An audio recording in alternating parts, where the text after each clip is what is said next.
اهلا بكم في فيديو جديد من معلومة ديكور. في الفيديو ده هنتكلم عن افضل دهانات لغرف الاطفال، وايه افضل الالوان اللي ممكن تعملها في غرف اطفالك.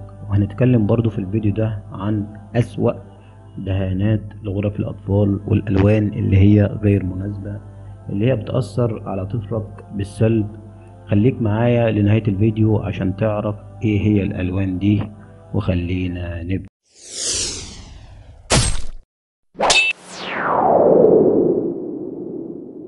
هنبدأ الفيديو النهاردة بالألوان اللي هي الأسوأ الغير مناسبة للأطفال.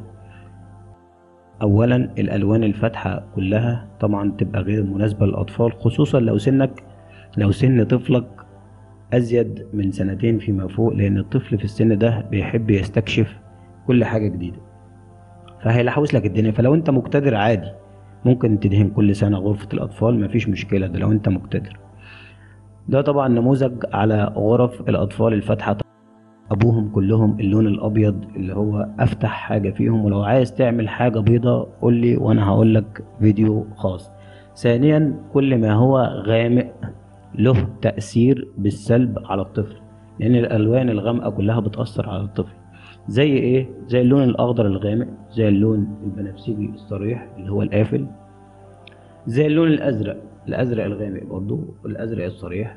ده فعلا بيأثر بالسلب على شخصية طفلك، لان هو ما يقدرش يعبر هو مخنوق ولا ايه، من اكتئاب وغيره. ثالثا كل ما هو فاقع بيخلي الطفل يزيد حركته ويزيد هيبرته. طبعا الاطفال مهيبره لوحدها.